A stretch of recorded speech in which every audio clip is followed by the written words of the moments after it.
Hello, this is Angela with Parker's Permaculture. It has been a while since I have made a video from my car. My 18-year-old bee, who, by the way, she loved the comments that you left for her on my recent sunchoke video.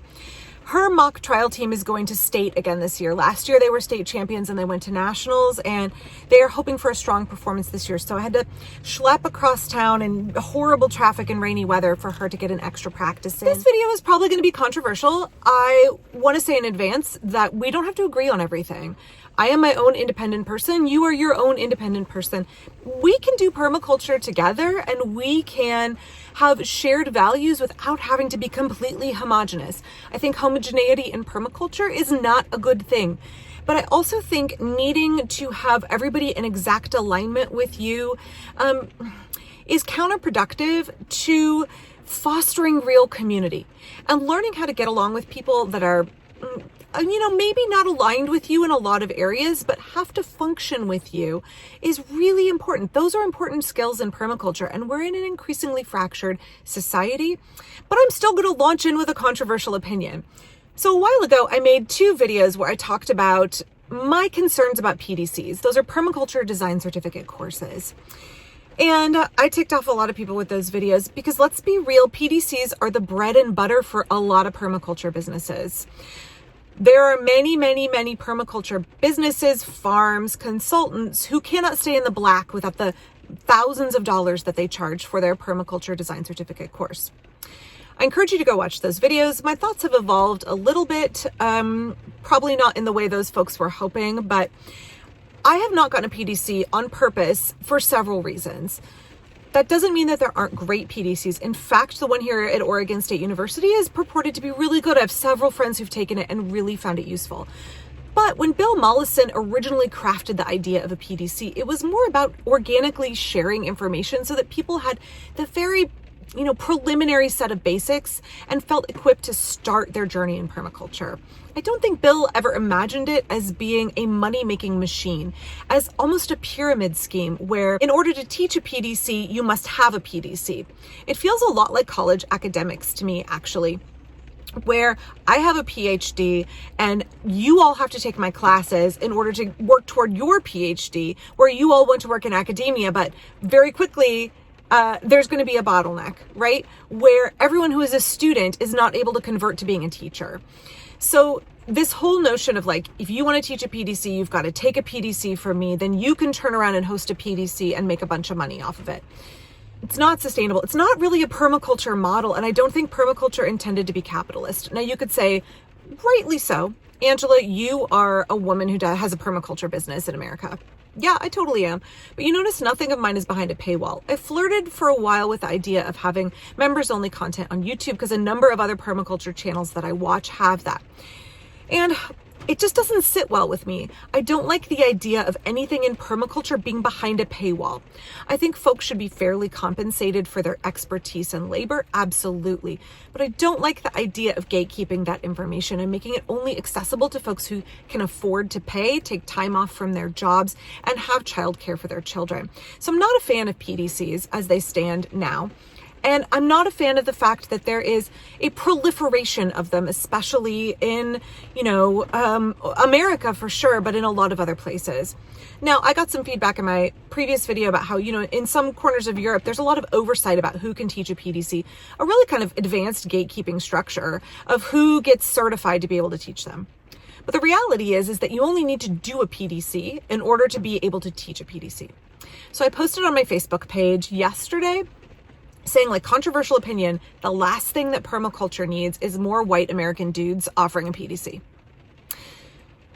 Google market saturation, if you're not familiar with that phrase. There are a bazillion people offering PDCs. And what I have seen is a fair number of people. In fact, recently someone was crowdsourcing hey, can you give me information? Because I don't know any of the answers to these questions, but I want to write a PDC and have people pay me a lot of money to take it.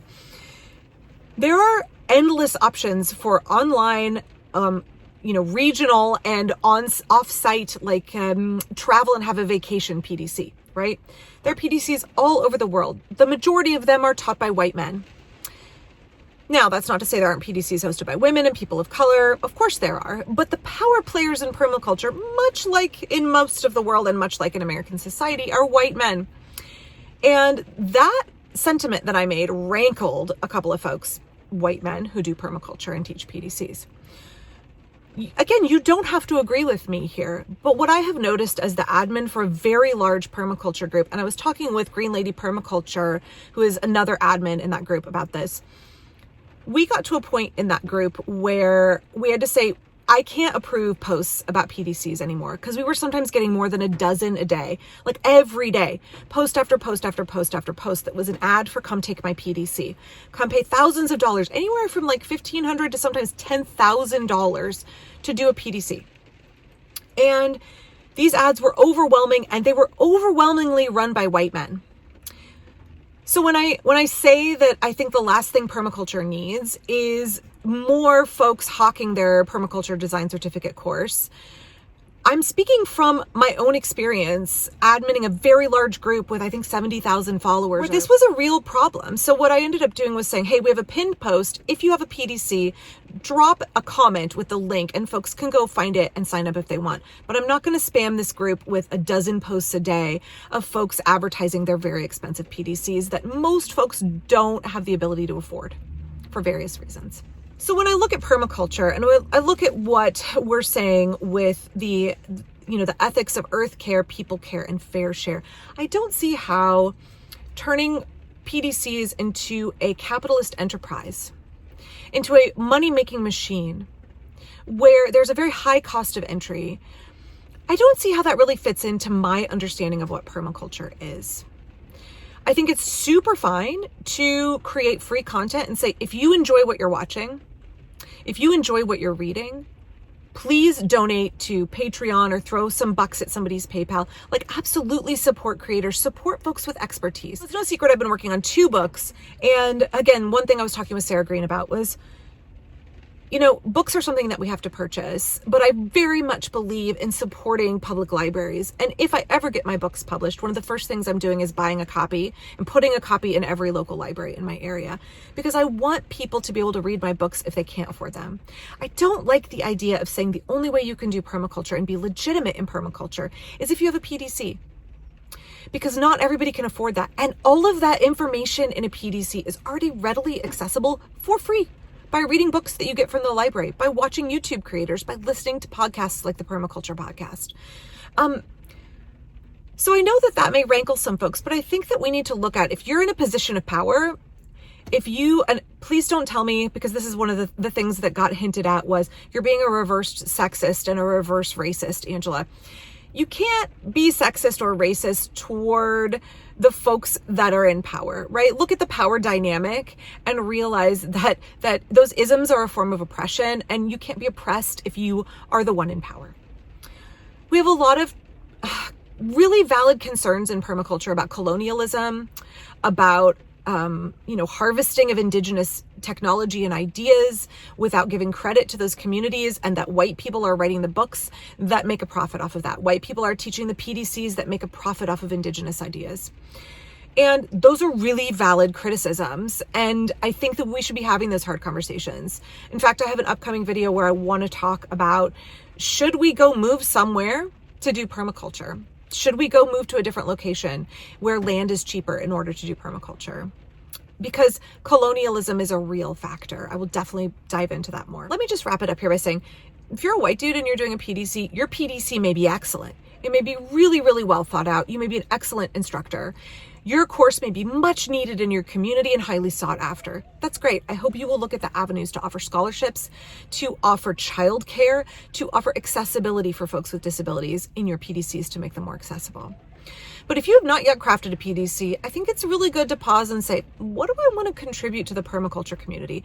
What is it that I want from permaculture? Is it a business venture where I hope to make a big fat profit? And the easiest way to stay in the black, the easiest way to rake in some bucks is through this kind of, unsustainable kind of pyramid-y, schemey model of a PDC. I think those days are come and gone, right? There is a glut in the market of PDCs that folks can access. So I would encourage you, what is it that you want to contribute to permaculture, and how do you want to make it accessible for everybody? What are we doing as a community, as a philosophy, as a community of folks that are striving to live out those 3 ethics, what are we doing when it comes to PDCs? Are we trying to make them an industry? And what do we think about that? Are we trying to make them highly organized and, gate kept like some of the PDC structures in Europe? Is that what we're after? When we're looking at what we can contribute, when we're looking at where we plug into permaculture and how we make permaculture accessible for everybody, I see PDCs as a real concern that we need to dive into. So whether my language upset folks or not, it is my own experience. So I don't hate white men. I think that there are some wonderful, wonderful creators, some wonderful minds, some wonderful innovators in permaculture that are white guys. But I also think that we need to examine those power dynamics, and we also need to examine what is needed, right? What is needed versus what is redundant, and what is just an individual venture versus something that we're hoping will benefit the whole community. So I don't know what your thoughts are on that. Sorry if I upset you. I know that folks often expect me to be like real nice and even keel and not have strong opinions. I'm really idealistic, and I would not have gotten into permaculture if I didn't have very strong opinions about what I think will help our communities and will help the planet. So I don't always sit well with everybody, and that's okay. That's okay. We don't always have to agree, but it doesn't mean that I'm gonna shy away from talking about those things that I feel really strongly about. And who knows, like maybe you'll change my mind in the comments. Maybe you'll have something to say that will really open my eyes to a different way of thinking. So, all right, I am going to go inside because it's really cold now and get some work done on my computer. I hope you're staying well and safe. Please check back for my House File Friday video tomorrow. Thanks.